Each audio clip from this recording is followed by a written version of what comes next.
Hello everyone. My topic for today's seminar is personal interview benefits and limitations, and also telephone interview merits and demerits. I hope you all are safe during this COVID-19 pandemic situation in your homes. So let's get into the topic, shall we? Benefits of personal interview. First point is flexibility. Flexibility is a major advantage of the interview study. The interviewers can probe for more specific answers and can repeat and clarify a question when the response indicates that the respondents misunderstood the questions, which simply means they can modify the questions during the interview session. That's it. It's just as simple as that. Second point, spontaneity. The interviewer can secure the spontaneous reaction of the respondent during the interview session. The respondent does not have the chance to retract his or her first answer and write another, while this is possible in the mail questionnaire. So, the interviewer can record the spontaneous reactions of the respondent during the interviewing session. Next point, perfect sample. Personal interview is the perfect sample. It can yield as a perfect sample of general population. Next point is completeness. In personal interview, personal information can be gathered without any difficulty, hence reducing the chance of non-response. It's really easy to ask for personal information when you're interviewing face to face. That's it. The interviewer can ensure that all of the questions have been answered.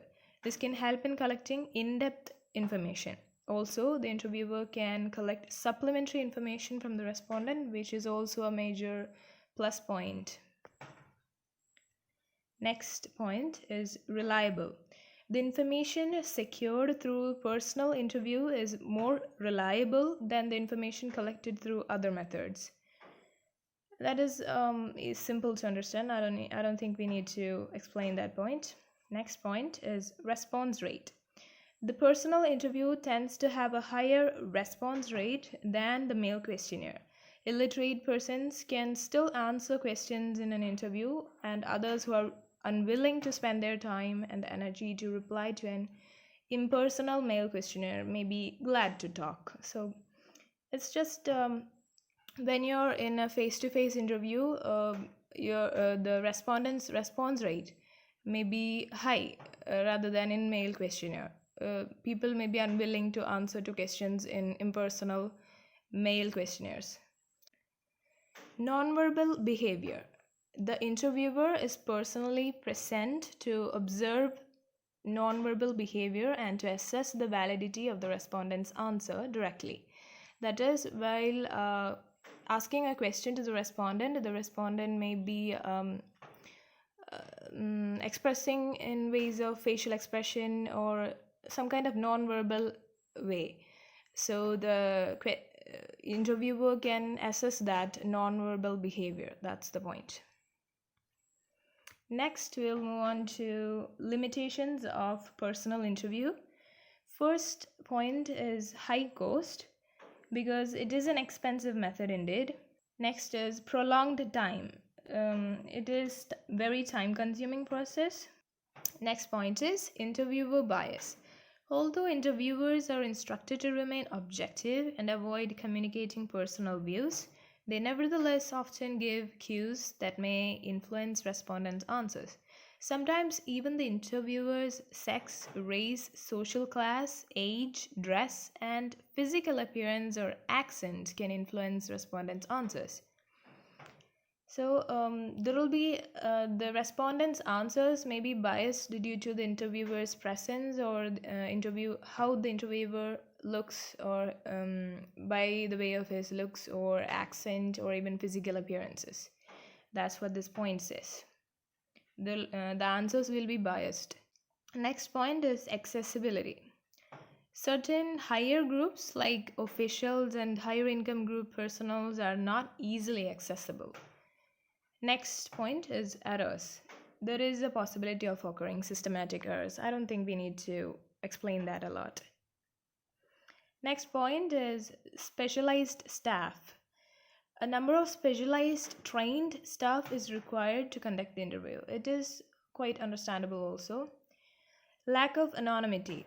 Okay, so this point I found in the internet. It is not given in our textbook.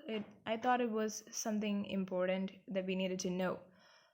In personal interview, the interviewer typically knows the respondent's name and address and sometimes information of all members of the household. This lack of anonymity is a potential threat to the respondent, particularly if the information is damaging, embarrassing, or otherwise sensitive. This may lead to refusal from the respondent to participate in the interview. Okay, so this is disclosure of personal information, your address, name, identity. The respondent may refuse to the interview due to these reasons. So these are some of the clip arts and images that I found in the internet of personal interview.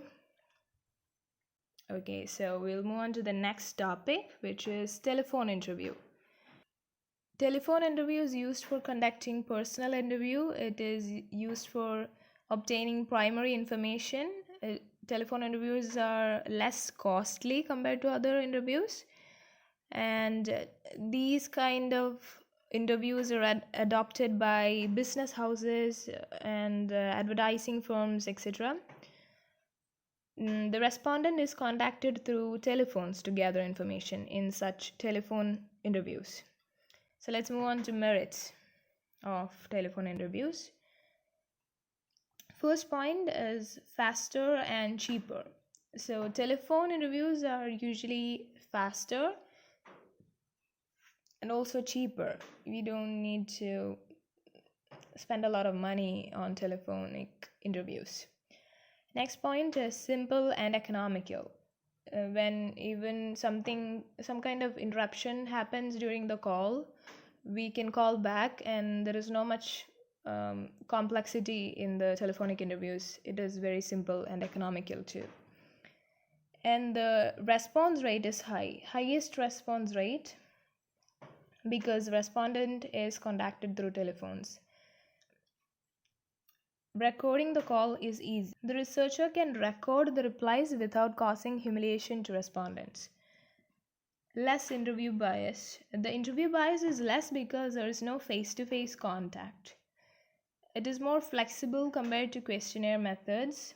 And the next point, interviews can be conducted over a wider geographical area, even globally. I hope that's clear. Now let's move on to the demerits of telephone interview. This method has limited use since interviews can only be conducted with telephone holders. Relatively small amount of information can only be gathered because the time is limited. Cannot use any visual aids to assist in the interviewing. It is not possible to use visual aids while conducting in the telephonic interview. As I said, limited time is given to respondents to answer the questions. It is not suitable for comprehensive surveys in which detailed information is required. We can't acquire detailed information in such a short span. That's what. Next point, questions asked through telephones may be short and it will create problems while answering. So I hope that's clear. I have some extra points that I also found in the internet. So those are: respondents have to actually answer the call and can hang up at any time. Like that's a very big limitation. When the interview is continuing and the respondent quickly hangs up the call if he's not interested, that will be a major drawback. Last point is behavior and body language cannot be observed.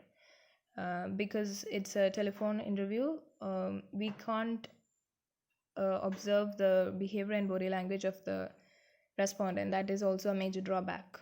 So I guess these points are clear.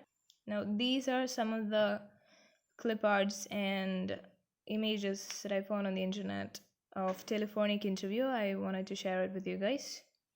Thanks for watching, guys. Also, if you liked this video, please like, subscribe to my channel, and also click the bell icon for post notifications. I will be back with the next video. Stay tuned. Bye.